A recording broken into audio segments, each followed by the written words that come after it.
संत पीपाजी का पावन जीवन चरित्र। भक्त की रहनी किस प्रकार की है, ये चरित्र पग पग पर उस छवि का दर्शन करवाता है। इनके पावन चरित्र का गान करते हुए नाभाजी कहते हैं, प्रथम भवानी भक्त मुक्ति मांगन को धायो, सत्य कहो तिहि शक्ति सुदृढ़ करि सहन बतायो, रामानंद पर पाए भयो अति भक्त की सीवा, गुण असंख्य निर्मोल संत धरि राखत ग्रीवा, परस प्रणाली सरस भई सकल विश्व मंगल कियो, पीपा प्रताप जग बासना नाहर को उपदेश दियो, नाहर को उपदेश कियो। मुक्ति की कामना के साथ एक राजा भगवान को प्राप्त करने के लिए मां के दिखलाए मार्ग का अनुसरण करते हुए श्री रामानंदाचार्य का शिष्य बनने को मन में उत्साह पूर्वक भाव धारण करता है।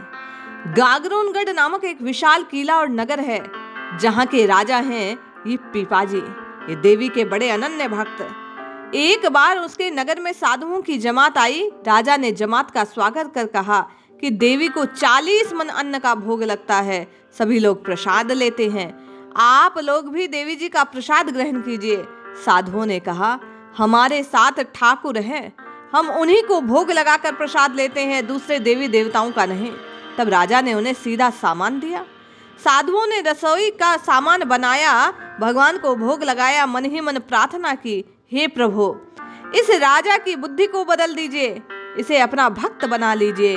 रात को जब राजा महल में सोया तो उसने एक भयानक स्वप्न देखा। एक विकराल देहधारी प्रेत ने उसे पटक दिया। भयभीत होकर रोने लगा। जागते ही राजा ने स्वप्न की घटना पर विचार किया, तब उसे वैराग्य हो गया। अब राजा सोचने विचारने लगा कि दूसरी रीति क्या है। उसे भगवान की भक्ति प्रिय लगने लगी। वह केवल और केवल भगवान के नाम को उच्चारित करने लगा। राजा ने देवी से माया से मुक्ति और भगवत प्राप्ति का मार्ग पूछा। तब देवी ने सही बात कही कि काशी में विराजमान स्वामी रामानंद जी को अपना गुरु बनाओ, उनके बताए हुए मार्ग पर चलकर भगवान को प्राप्त करो। देवी जी की आज्ञा पाकर राजा ने काशी को प्रस्थान किया। श्री स्वामी जी के दर्शनों की इच्छा से राजा ने तब श्रीमठ में प्रवेश करना चाहा तो द्वारपालों ने कहा, आचार्य श्री की आज्ञा के बिना कोई भीतर नहीं जा सकता, अपना परिचय दो। इन्होंने कहा, हम गागरोनगढ़ के राजा हैं। तब द्वारपालों ने श्री स्वामी जी से कहा कि हम लोग तो विरक्त हैं, राजाओं से हमें क्या प्रयोजन। ये सुनकर पीपाजी ने राजशाही वेश का त्याग कर फिर शरणागति की प्रार्थना कहला भेजी। देहा शक्ति का निवारण करने के लिए श्री स्वामी जी ने आदेश दिया कि जा कुएं में गिर पड़। आज्ञा सुनते ही मन में अत्यंत प्रसन्न होकर पीपा कुएं में गिरने चले, परंतु श्री स्वामी जी के सेवकों ने पकड़ लिया। इनकी दृढ़ निष्ठा देखकर श्री स्वामी जी अत्यंत प्रसन्न हुए और इन्हें बुलाकर दर्शन दिया। आचार्य श्री स्वामी रामानंदाचार्य ने भक्त पीपा को मंत्र दीक्षा देकर अपना शिष्य बनाया और इनके ऊपर विशेष कृपा की। गुरुदेव के अनुग्रह से श्री पीपाजी भगवत भक्ति को दृढ़ता पूर्वक अपने हृदय में धारण करते हैं। श्री पीपाजी के हृदय में जब भक्ति का रंग प्रगाढ़ हो गया तो गुरुदेव ने आज्ञा दी कि जाओ, अब राजधानी गागरोनगढ़ लौट जाओ, वहीं घर में रहकर साधु संतों की सेवा करो। 1 वर्ष बीतने पर जब हम तुम्हारी सेवा को सरस जानेंगे, ये देख लेंगे कि तुम संतों की सेवा से सुख मनाते हो, तुम्हारी सेवा से सुखी होकर संत तुम्हारे यहाँ से विदा होते हैं, तब हम तुम्हारे घर आएंगे, वहीं हमारा दर्शन करना। गुरु आज्ञा पाकर श्री पीपाजी घर लौट आए। बड़ी सुंदर रीति से संतों की सेवा करते। संत सेवा करते करते जब 1 वर्ष का समय व्यतीत हो जाता है तो मन में कुछ आशा की किरण लिए हुए श्री पीपाजी अपने गुरुदेव भगवान को एक पत्र लिखकर भेजते हैं कि दास पर आप कृपा कीजिए, अपने वचनों का पालन कीजिए। पत्र पाकर से स्वामी जी अपने प्रिय 40 शिष्यों के साथ, भक्तों के साथ गागरोनगढ़ की यात्रा करते हैं। इस प्रकार श्री रामानंदाचार्य की कृपा से, गुरुदेव की प्राप्ति से श्री पीपाजी के हृदय में भगवान की भक्ति का प्रगाढ़ रंग चढ़ा और जीवन पर्यंत वे इसी रंग में रंगे रहे। इस घटना को प्रियादाशी लिखते हैं, गागरोनगढ़ बड़ पीपा नाम राजा भयो, लयो पन देवी सेवा संग रंग चाढ़्यो, आए पूरे साधु सीधे दियो जोई जोई सोही, लियो कियो मन माझ प्रभु बुद्धि फेरी डारी, सोयो निश रोयो देखी सपनो बेहाल अति, प्रेत विकराल देल धरी के पिछारिये। अब न सुहाए कछु वहु पाए, पई गई नई रीति भई वही भक्ति लागी प्यारी है। पूछे हरि पाए बको मग जब देवी कही, सही रामानंद गुरु कही प्रभु पाइए। भगवान की भक्ति की प्राप्ति की रीति जो भगवती ने बतलाई उसे उन्होंने पालन किया।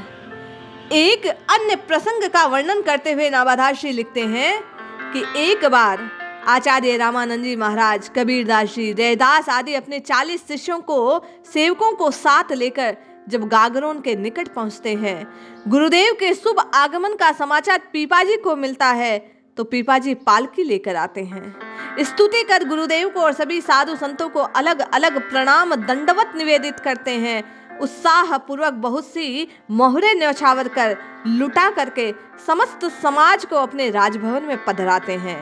स्वामी जी पीपाजी की भक्त भगवंत में दृढ़ भक्ति और सेवा की सुंदर रीति देखकर कहते हैं, तुम्हारी इच्छा हो तो घर पर रहकर सेवा करो अथवा विरक्त होकर भजन करो, दोनों ही तुम्हारे लिए समान हैं। गुरुदेव में और उनकी आज्ञा में विश्वास कर श्री चरणों में पकड़कर पीपाजी प्रार्थना करने लगते हैं, आप मुझे अपने ही चरणों में रख लीजिए।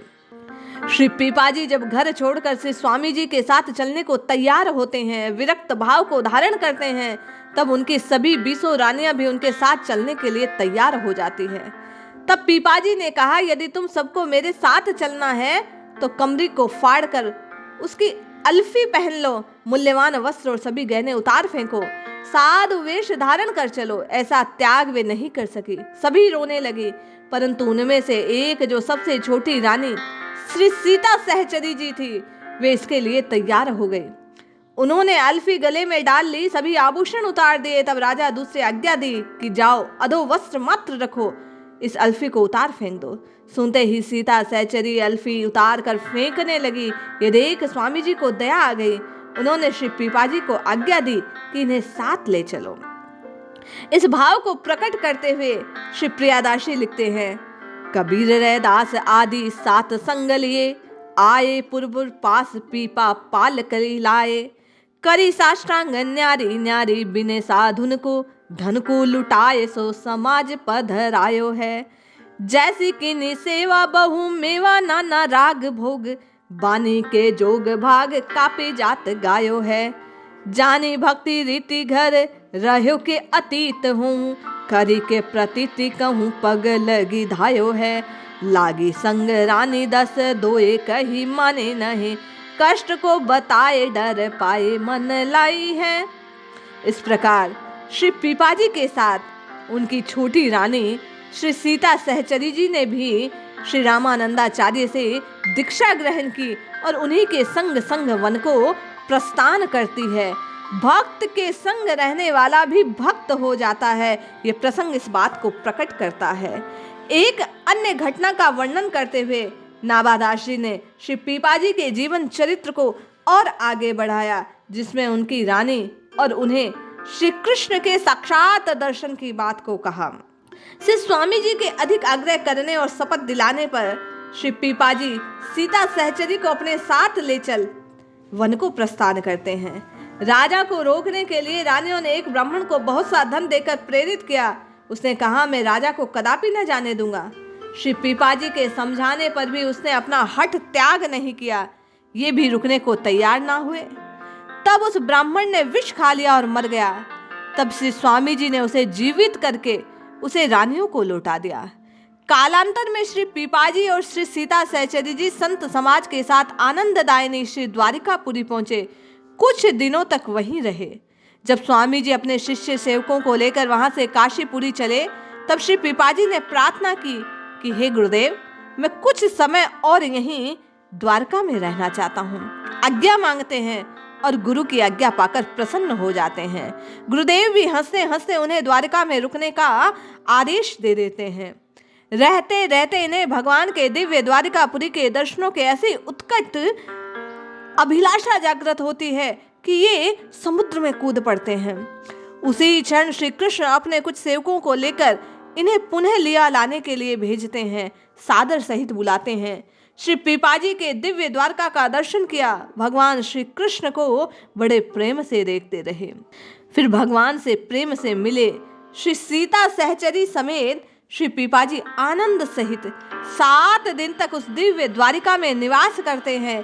7 दिन बाद भगवान श्री कृष्ण इन लोगों को इस दिव्य द्वारिका से उस द्वारिका में जाने की पुनः आज्ञा प्रदान करते हैं। अब ये जाना नहीं चाहते। तब श्री श्याम सुंदर बड़े प्रेम से कहा कि मेरे जिस रूप के दर्शन तुमने किए उसी को मन में लिए रहो और उसी रूप माधुरी का पान करते हुए वहां जाकर भी उसे देखते रहोगे। अतः विरह व्यथा आपको कभी न व्यापेगी। यदि तुम लोग नहीं जाओगे तो संसार में भक्त और भक्त डूब गए, ये कलंक मुझ पर लगेगा, ये कैसे मिट पाएगा। इसके पश्चात भगवान की आज्ञा का पालन कर शंख चक्र की छाप को ले भगवान की आज्ञा का पालन करते हुए ये लौटने को तैयार हो गए। भगवान स्वयं भक्तवर श्री पीपाजी और सीता सहचरी को पहुंचाने के लिए तट तक आए। समुद्र के बाहर तक पहुंचाकर आप लौट गए। पत्नी सहित पीपाजी जब समुद्र से निकलकर तट पर आए तो लोगों ने विचित्र बात देखी कि आप दोनों के वस्त्र सूखे हैं परंतु हृदय प्रेम से सराबोर है। श्री श्याम सुंदर की लीला का चित्रण मानो इनके हृदय पटल पर हो रहा है और ये उसी को देख देख कर भाव विभोर हो रहे थे। दोनों लोग आपस में पैरों से चिपट जाते हैं और भगवान की लीलाओं का ही गान करते रहते हैं। श्री पीपाजी ने भगवान की दी हुई शंख चक्र की छाप शरीर पर पड़ी है। द्वारका में आपके दर्शनों के लिए नित्य भीड़ उमड़ती है। ये देख कर कि अब यहाँ से चलना चाहिए, भजन में बाधा हो रही है, श्री सीता सहचरी बार बार श्री पीपाजी को समझाती है और वे वहां से चलकर छठे मुकाम पर पहुंच पठान मुसलमान से मिल गए। सीता सहचरी को छीन लिया। उसी समय भगवान दौड़कर आए और दुष्टों को मार श्री सीता सहचरी को छुटाते हैं, उनकी रक्षा करते हैं। दर्शन दे प्रभु इन्हें आनंदित करते हैं। जब रास्ते में भक्त पर विपदा आई तो प्रभु ने पुनः रक्षा करी। अपने भक्तों की श्री श्याम सुंदर सदैव रक्षा करते हैं। जो भाव से जपता है वह भगवान का हो जाता है। श्री पीपाजी का ऐसा भक्ति का प्रभाव था कि मनुष्य तो मनुष्य, जीव पर भी, हिंसक पशुओं पर भी इनकी वाणी का, इनके सहचर्य का अद्भुत प्रभाव होता था। वे हिंसा का त्याग कर देते थे। एक प्रसंग को प्रकट करते हुए श्री नाभादास जी लिखते हैं, श्री प्रियादास जी अपनी टीका में बतलाते हैं, अभू लगी जाऊं घर कैसे कैसे आवे डर, बोली हरि जाने न भाव पे न आयो है, लेत हो परीक्षा में तो जानो तेरो इच्छा ऐसे, सुने दृढ़ बात कान अति सुख पायो है, चले मग दूसरे सूता में एक सिंह रहे, आयो वास लेत शिष्य कियो समझायो है, आए और गांव शेष साही प्रभु नाव रहे, करे बांस रहे डरे चीध सुहायु है। श्री पीपाजी और श्रीता सहचरी को देखो, कैसे कैसे संकट जीवन में आते हैं, लेकिन फिर भी भगवान की भक्ति इनके जीवन पर छाई रहती है। हरि के भक्त को कभी कोई चिंता नहीं होती। भगवान के भक्त अपने नाम से, प्रभु के ध्यान से मग की हर बाधा को दूर कर जाते हैं। श्री हरि ने इनके भय को मानो नाम से हरण कर लिया हो। एक दिन एक मार्ग में चलते हुए एक सिंह दिखलाई देता है। बहुतों को मार खा चुका, परंतु मानो इनके दर्शन करते ही उस सिंह का अंतःकरण बदल गया। विनीत भाव से वह सीता सहचरी और श्री पीपाजी के निकट आकर बैठ गया। तब इन्होंने उस शिष्य को समझाया कि वैष्णव का भाव यही है जो स्वयं हृदय में हिंसा को धारण नहीं करता और जिसको देखकर हिंसक जीव भी हिंसा का त्याग कर देता है। भगवान की भक्ति को मानो आज पीपाजी प्रकट कर रहे हो। उस जीव के प्रेम को पाकर उस जीव की हिंसा का त्याग करवा श्री पीपाजी आगे बढ़ते हैं, एक गांव से दूसरे गांव, और भगवान की नित्य सेवा को करते हुए मानो वे भगवान को सब कुछ अर्पित करते हुए स्वयं के चित्त को अर्पण कर दिन रात केवल उनके नाम को रटते रहते हैं। और अंत में श्री पीपाजी इस नाम के प्रताप से, भगवान की भक्ति के प्रताप से श्री श्याम सुंदर के धाम को प्राप्त होते हैं। गुरु आज्ञा का सदैव पालन करते हुए, नाम की निष्ठा को धारण करते हुए श्री पीपाजी और श्री सीता सहचरी भगवान के ध्यान में, भगवान के नाम में, भगवान के धाम में मग्न रहते हैं। ऐसे पवित्र चरित्र को श्रवण करने से साधु संत और महात्माओं का वचन है कि जीव को, साधक को निश्चय ही भक्ति की प्राप्ति होती है। हम आप भी श्री सीता सहचरी और श्री पीपाजी के इस पावन चरित्र को सुन हृदय से हिंसा का त्याग कर भगवान के अनन्य चरण कमलों के भीतर अपने चित्त की मति गति को प्रवाहित करने का प्रयास करें और नित्य निरंतर श्री श्याम सुंदर के चरणों को निहारते हुए उसी में समाहित होने के भाव को धारण करें। जय श्री हरि।